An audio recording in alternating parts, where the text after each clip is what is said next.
welcome to Tech Total Access. I'm Krystalyn Morton. And I'm Allie Boker. On today's show, we'll be recapping games from each and every one of our Hokie sports teams. I got the chance to stop by for Bud Foster's annual Lunch Pail Defense charity event with a variety of coaches and former Virginia Tech players for a series of exclusive interviews. Well, let's start. I'm going to start down here at this end. You guys remember Dyrell Roberts?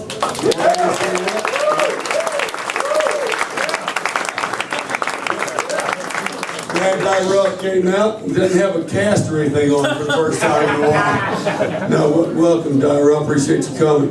Eddie Whitley, you all remember that we were here last year. Eddie tells some great stories. We may have to get him to tell a recruiting story again before it's all said and done. But Eddie was with the Dallas Cowboys last year, early, then ended up with the Philadelphia Eagles. Everybody knows, obviously, Tyrod Taylor. One of the more dynamic offensive players we've had here in a long, long time, and did a great job for us. We won several ACC championships, him leading the way, and we appreciate that. David Wilson, all pros. If you play in the area, you may do a backflip. You never know. I will say this: one of the first times, this is a true story. We're getting ready. I think we're getting ready to get on the bus maybe for. One of the first ball games, we're going to drive down to Roanoke. We're trying to figure out how we're going to get on the bus, but everybody's looking up. You know those big pillars that go up on the castle? David's halfway up one of them sons. They're trying to figure out what the hell. Get on down here. Next one's a guy, I wish I had him back. We'd have to move Kyle Fuller back to our field corner because this might have been the best boundary corner we've had in my time here. And this Brandon Flowers, who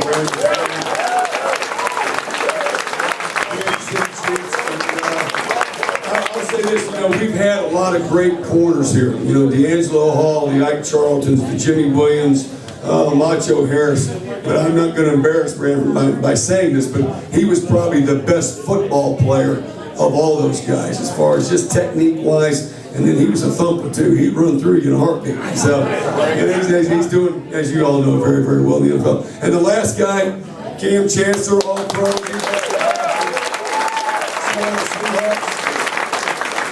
We've got a lot of games with these guys, Scott. You know, we'd like to have them back here a little bit, yeah. But these guys, most of them were here last year.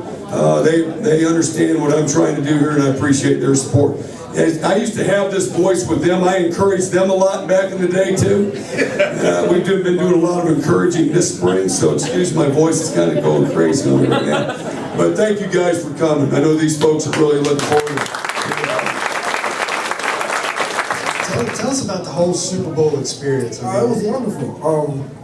To know that Ray was going out on that last ride, it was definitely a great season to put together. He went down, I think, in week 12 maybe. So he missed a lot of games before he came back. For him to say it at the start of the playoffs was definitely challenging for us at the time. We was coming off a 4-game losing streak actually, and we just put all the pieces together in the playoffs and played well. The pieces came together, and it was a heck of a Super Bowl. I mean, the lights went out, but other than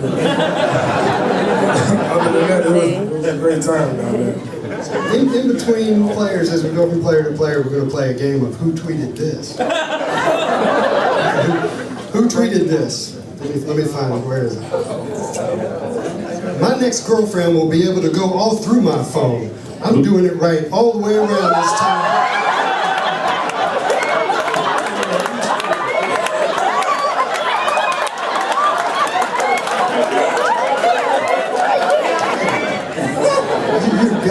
You've got to explain that.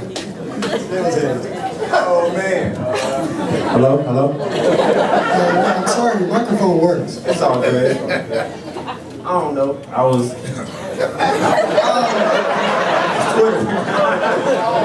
It's Twitter. Tell me about the hit on Vernon Davis. I mean, it's not really much to say about it. It kind of like speaks for itself, but you know, I seen Kaepernick staring it down. he gave it away. He stared it down the whole time, and then he floated the ball a little bit. It's kind of drizzling outside, so the ball was wobbly, it floated up in the air, and then, I had my shot. And I went after it, took advantage of it. Did they throw a flag on you for that one? No, they didn't throw a flag, they threw 4 flags.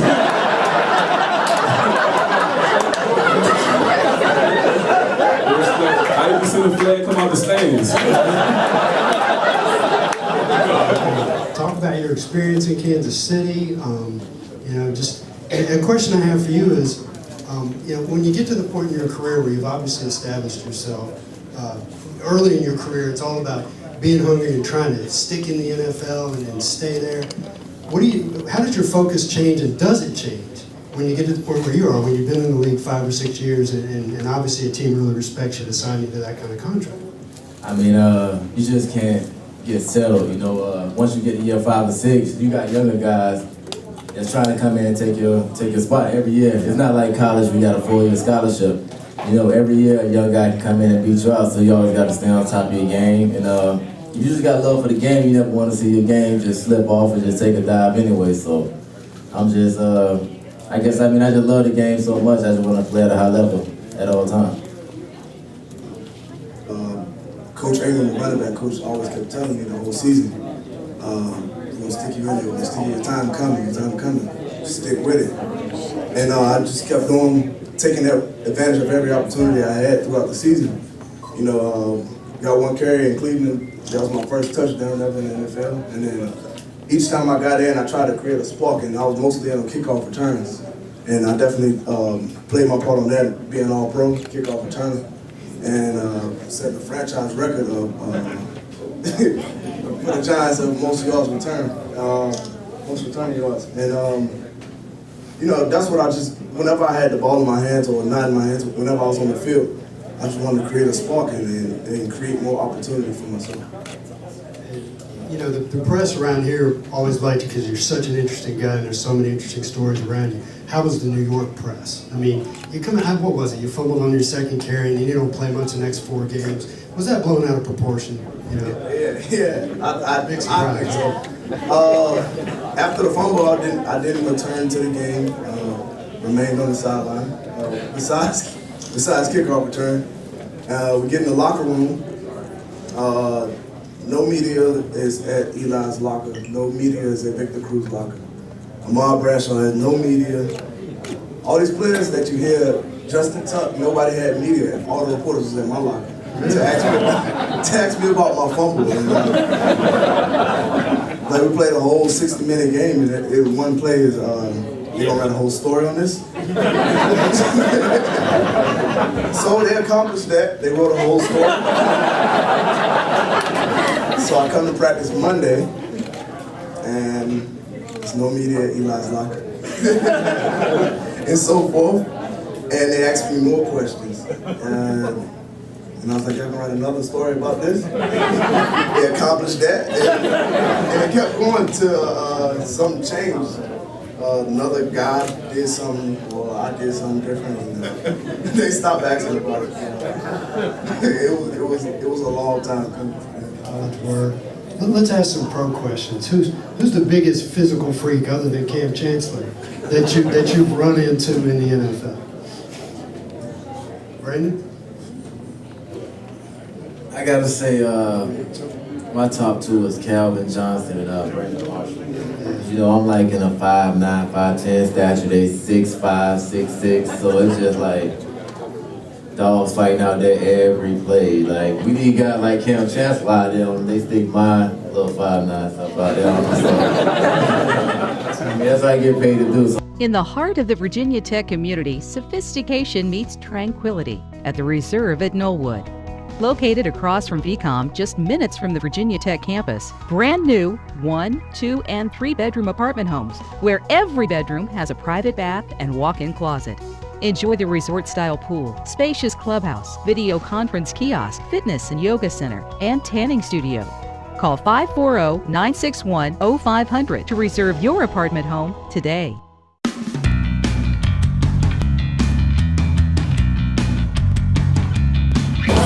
Are you turned on?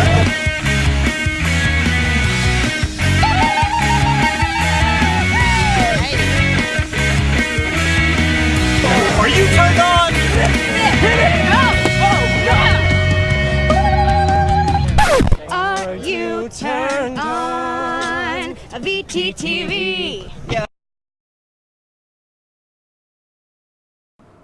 The baseball team battled early, but a 6-run 7th frame by number 5 Virginia put the game away and allowed the Cavaliers to claim a 15-6 victory on Friday. Tech scored the game's first run in the bottom of the first as Mark Zagunis scored Sean Krystalyn. However, Virginia responded with 4 in the top of the second to take the lead. The Hokies trailed 5-1 when they came to bat in the bottom of the third and used a double from Chad Pinder to cut their deficit to a pair of runs. 3 innings later, the Hokies were down 9-3, but made it a 3-run game when they pushed 3 runs across the plate in the bottom of the 6th. Krystalyn and Zagunis both scored on Tyler Horan's 4th triple of the season. Virginia responded in the top of the 7th with those 6 runs to take control. Brad Markey suffered the loss and is now 3-4 on the season. The two teams played again in a doubleheader on Saturday. In those games, the baseball team was able to conquer Virginia twice on Saturday at English Field. The Hokies defeated the Cavaliers 5-3 and 11-6 to win its second series over a top 5 program this year. Joe Mantiply improved to a 4-0 on the season after tossing 7 strong innings in the first game, allowing 3 runs on 6 hits. The Hokies opened the scoring by plating a pair of runs in the first on a sac fly by Tyler Horan and RBI single by Andrew Rash. The team took a 3-2 lead in the bottom of the third with another Horan RBI. However, they were tied at 3 in the 6th after Virginia hit a home run. The Hokies responded in the home half of the 6th with back-to-back singles by Rash and Brendan Hayden. Chad Morgan and Alex Perez followed with a back-to-back RBI singles to give the team a 5-3 lead. Clark Labaton worked a perfect ninth for his 6th save of the season and secured the win. In the second game, the Hokies found themselves down 3-2 heading to the bottom of the third, but they used a 5-run third and 3-run fourth to take command of the match. Horan hit a 2-home run in the third to highlight the outburst. Chad Pinder drove in a pair, and soon the Hokies were on top, 10-3. That was more than enough run to support for Devin Berg to improve his record 7-3. The team played again this week against Radford. In that game, the baseball team got out of the gates early on Radford, and they held on for a 4-3 victory on Tuesday evening. It was the team's 8th straight win at Radford. Tech jumped out to a 4-0 lead through the first 2 frames. Alex Perez came home on a wild pitch to open the scoring in the first, and then Chad Morgan plated Brendan Hayden with a single in the second to make it 2-0. The Hokies added 2 more in the frame on a pair of doubles by Ryan Burns and Sean Krystalyn. From there, the offense was stymied, and it was up to the pitchers to hold on for the win. Hayden got the start on the mound for Tech and allowed just 1 run on 1 hit and struck out 2 in the 4 innings of work. Sean Kennedy tossed 3 frames in relief, allowing 1 run as well on 4 hits and struck out 1, while Brad Markey worked a scoreless 8th with a pair of strikeouts. Clark Labeaton threw the 9th and allowed a run, but picked up hit.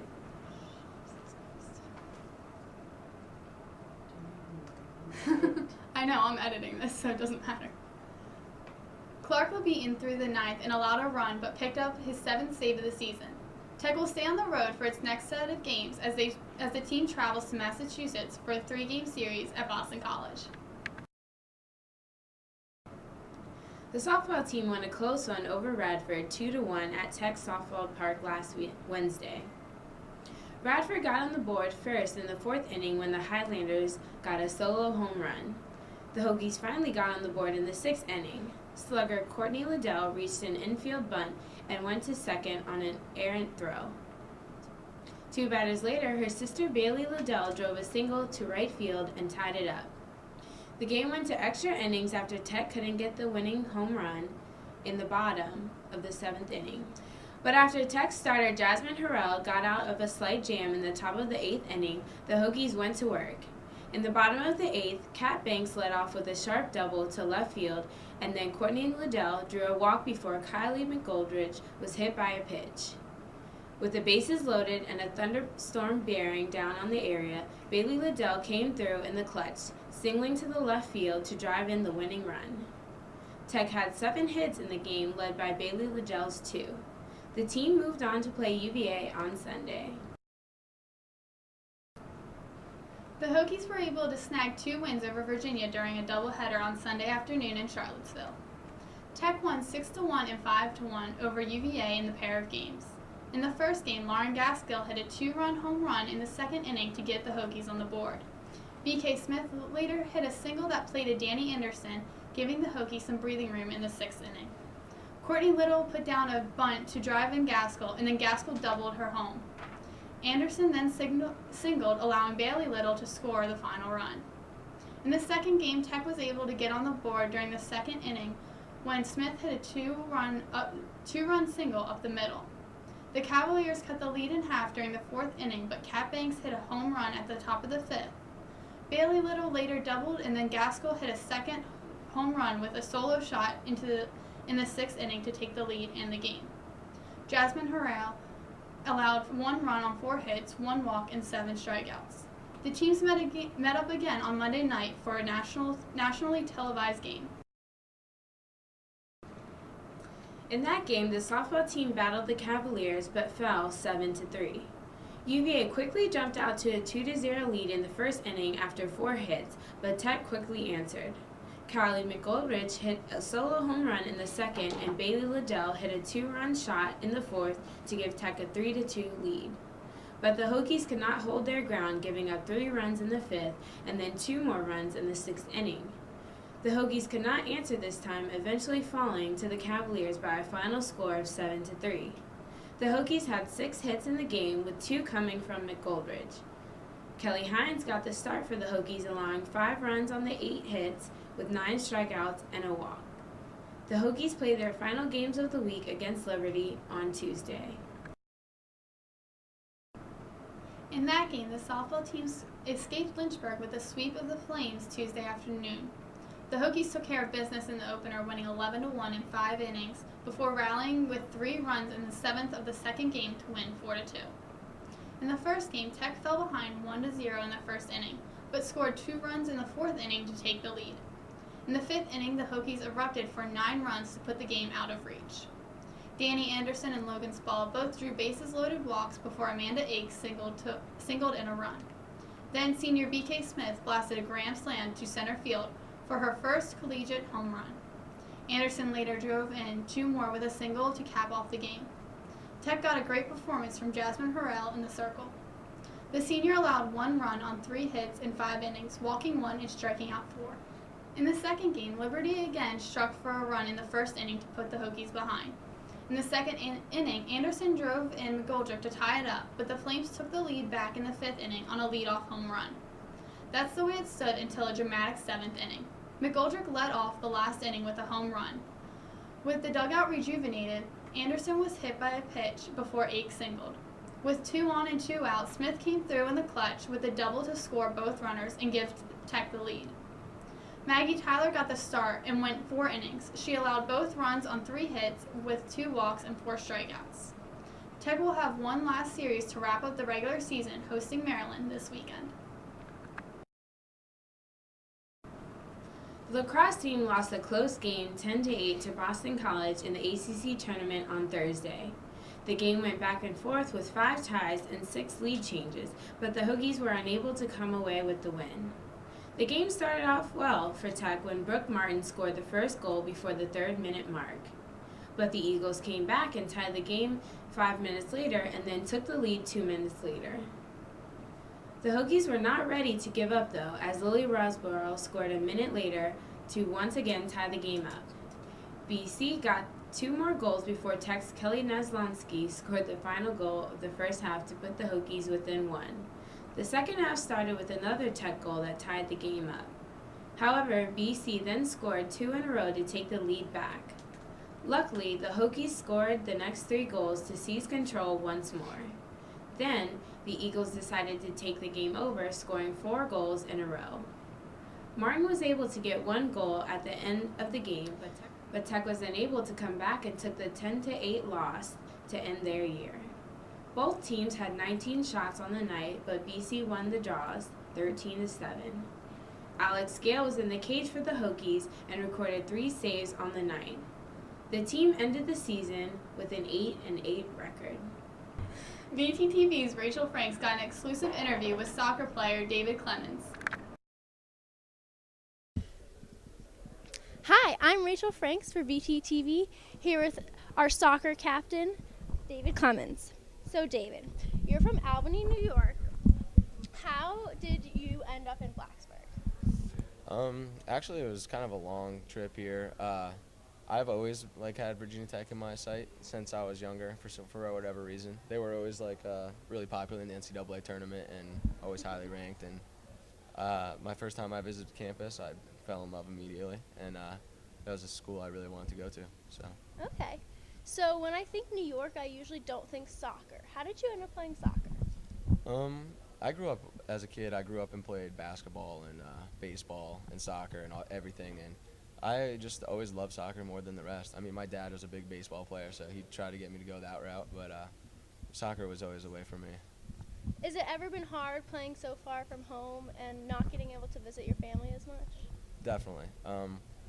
My parents do try to make it down in the fall for a couple games, but it's definitely tough on them because it's like a 10-hour drive, and they always have to get hotels in advance and stuff, and it's definitely difficult because I can't see them that often, especially my friends from home can't really visit, but it's all right. I mean, it's a college experience, so I don't mind it. Now, soccer is the #1 sport in the world, but at Virginia Tech, it's all about football. Is that ever frustrating when you work just as hard?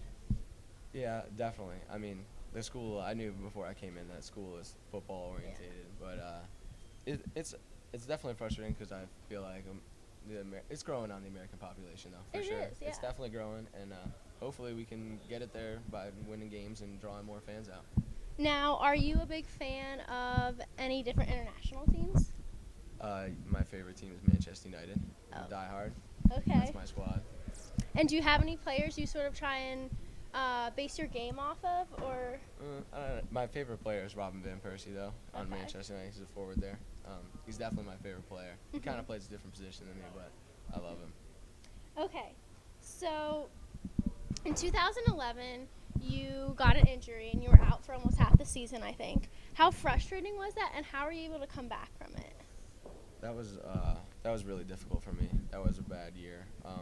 I started having a good year too, and it happened 10 games in, and I had to miss a long time, and it set me back, and it was really a mental obstacle too, because I just really wanted to play, and I couldn't get the red shirt either, so it's pretty much a wasted year.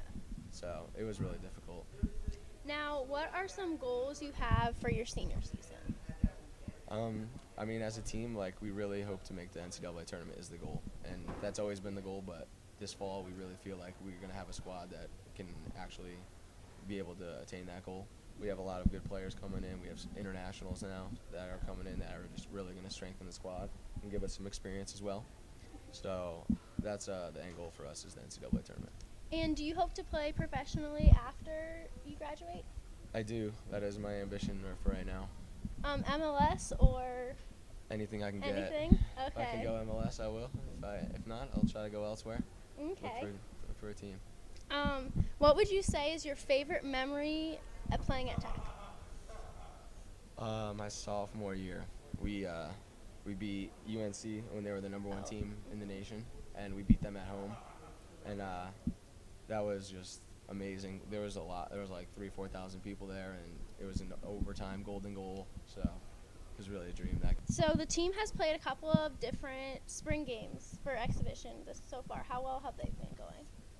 We had a mixed spring. I think we were 3-2, so it was positive. But we lacked in numbers a lot. We had a lot of injuries, and we had, like I said, we had internationals come in and they couldn't play in the games. So it was we had a kind of a depleted squad. So we did all right for the squad we did have.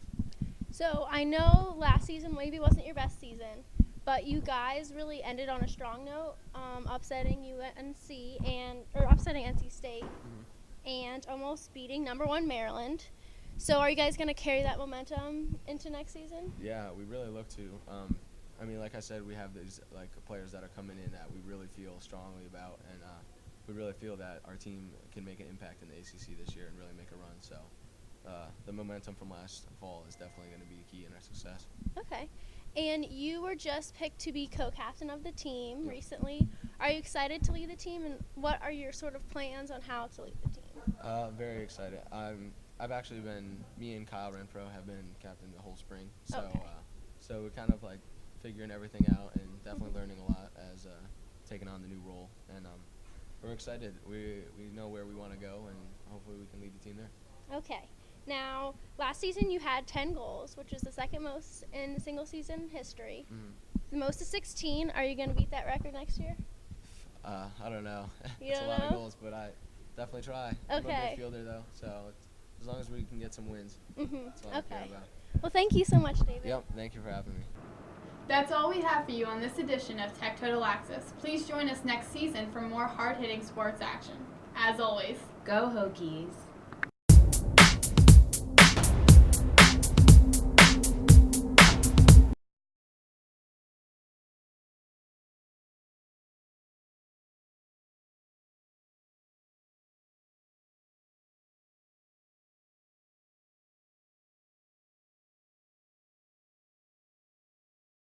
I am the CT reporter. I'm the news reporter, the features reporter, and the sports reporter. I am the eyes and the ears. I thought I should get involved because I wanted to make, as cliche as it sounds, a difference in my university. And the way that I could easily have found myself in doing that was not joining the student government and not being a part of any clubs or fraternities or sororities, but it was informing the students about their own university every day.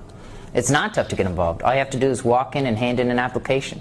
Just say your name, what you want to do, and start writing. I was given an assignment the day I walked in. My name is Taylor, and trust me, you don't know what you're missing.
I am the CT reporter. I'm the news reporter, the features reporter, and the sports reporter. I am the eyes and the ears. I thought I should get involved because I wanted to make, as cliche as it sounds, a difference in my university. And the way that I could easily have found myself in doing that was not joining the student government and not being a part of any clubs or fraternities or sororities, but it was informing the students about their own university every day. It's not tough to get involved. All you have to do is walk in and hand in an application. Just say your name, what you want to do, and start writing. I was given an assignment the day I walked in.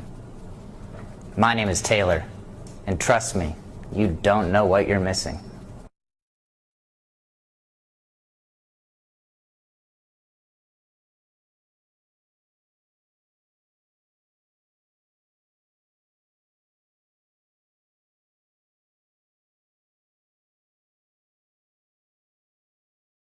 In the heart of the Virginia Tech community, sophistication meets tranquility at the Reserve at Knollwood. Located across from VCOM, just minutes from the Virginia Tech campus, brand new 1, 2, and 3 bedroom apartment homes where every bedroom has a private bath and walk-in closet. Enjoy the resort-style pool, spacious clubhouse, video conference kiosk, fitness and yoga center, and 10